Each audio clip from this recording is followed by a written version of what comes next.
Hello everyone, welcome to Earth Archives. Please take a moment to subscribe, like, comment, and share, and don't forget to click the notification bell. Thank you. Today's topic is the death of Alexander the Great due to excessive drinking. When it comes to the gods of war in the West, the undefeated Alexander the Great is likely the first choice. However, many people are unaware of why he died so young, at the age of 32. If he had lived longer, perhaps he could have built an even greater empire. What exactly caused his early death? For those familiar with his story, after conquering Persia and defeating India, Alexander crowned himself as Pharaoh of Egypt. His attitude began to change, and he demanded that everyone kneel before him, even those who had been close friends. In early 328 BC, in what is now Uzbekistan, in the city of Samarkand, Alexander held a grand feast before leaving the city, as was customary. However, not everyone was pleased. One of those unhappy was Alexander's lifelong friend, Cleatus. At 50 years old, Cleatus had been transferred from the elite cavalry to a different position. This was because the 22-year-old Alexander had dreamt of Cleatus's death and, wanting to protect his friend, decided to distance himself from him, though he never told Cleatus about it. The feast was originally to celebrate the Greek festival honoring Dionysus, the god of wine, but Alexander, in his drunken state, began to claim that he himself was Dionysus. In his drunken stupor, he mocked his father, King Philip II, calling him an ordinary warrior.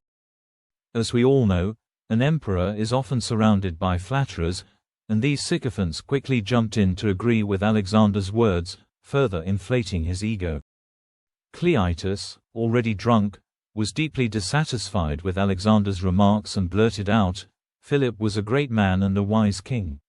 His victories are no less than Alexander's. If it weren't for me and others, no one would have ever heard of Alexander's name.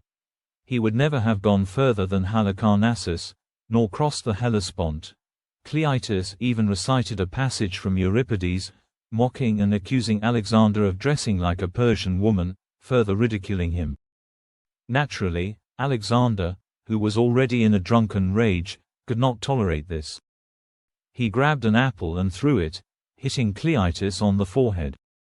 This caused Cleatus to lose all control, and he angrily retorted, "You were nursed by a woman, my sister. Perhaps you've forgotten. You could barely stand back then, and I had to hold you in my arms. You were never a god." This was clearly a direct insult, mocking Alexander's claim to be the god Dionysus. At this point, Alexander had lost all of his usual judgment. In his drunken stupor, he grabbed a guard's spear. Although many at the banquet tried to stop him, he continued to pursue Cleatus, shouting, "Where is the traitor?" Cleatus retorted, "Cleatus is here." Unexpectedly, Alexander threw the spear, shouting, "Then go and meet Philip, Parmenion, and Attalus." The spear struck Cleatus, and he collapsed to the ground. In that instant, Alexander suddenly sobered up, realizing the magnitude of his actions. "No, what a shameful thing I have done. I no longer deserve to live." He attempted to take his own life with the same spear, but was stopped. For the next 3 days, he neither ate nor drank, and of course, he refrained from alcohol. Although he expressed deep regret for his actions, his situation only worsened in the days that followed. Soon after, Alexander fell even deeper into indulgence. Some believe that it was he who introduced opium to India and Central Asia, leading to widespread hedonism on the Central Asian plateau. His unchecked indulgences may have been an attempt to seek eternal rest. However, each time he sobered up, he not only found himself physically unsteady, but also increasingly overwhelmed by a deep sense of despair. His decline was, in many ways, a result of his own choices. Roman historian Quintus Curtius, in his work The History of Alexander the Great, Histoire d'Alexandre le Grand, wrote, "He was not defeated by the Persian army, but he was defeated by the vices of the Persians. After Alexander's conquest of Babylon in 331 BC, his situation worsened. For several weeks, he gave in to indulgence, leading his subordinates to view him as a drunkard. He also faced several instances of mutiny. In 324 BC, his childhood friend Hephaestion, despite being advised by doctors to control his diet, ignored the advice and ate roasted castrated cocks and drank cold wine at dinner. Just days later, Hephaestion died. In his grief, Alexander ordered a ban on music, had his army's horsetails cut off, and even massacred the people of Kosians. After carrying out these acts, Alexander returned to Babylon, where, not long after, he died. As for the cause of his death, many historical accounts offer different theories. However, many sources agree that he died after a drunken banquet at a friend's house.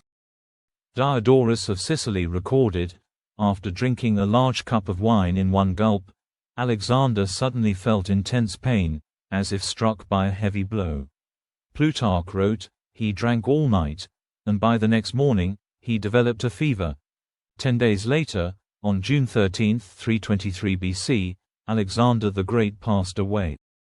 Some accounts even suggest that he was poisoned by Antipater, who had become the regent of Macedonia after Alexander's death and may have had a motive to kill him. However, according to the forensic pathologist Philippe Charlier, he believes that Alexander's prolonged excessive drinking and constant warfare led to multiple parasitic diseases.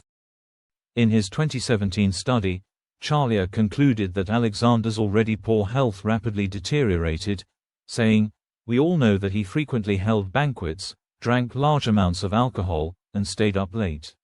His body was already in trouble. If I were to present Alexander's case in a hospital, young male, 32 years old, geographically out of his element, living under poor sanitary conditions, long-term alcohol abuse, multiple parasitic infections. As for the rumors about him suffering from epilepsy," Philippe Charlier explained, "the appropriate explanation is that he was constantly immersed in alcohol. It's also highly likely that his hedonistic lifestyle led to the contraction of sexually transmitted diseases." Looking back to the earlier discussion about Alexander's early death, if he had lived longer, it's possible that after conquering the Arabian Peninsula, he would have turned westward to challenge Rome, Carthage, and even Spain, regions that were not yet major powers at the time. Perhaps, in ancient times, he could have created an empire comparable in size to the Mongol Empire. After his death, the Sogdians introduced winemaking techniques to China, which led to the popular Chinese saying, "Drunk words are sober thoughts." It's often said that history cannot be hypothetical, but perhaps this was the highest point Alexander could have reached. What do you think? Do you find this part of history interesting? Feel free to leave your thoughts.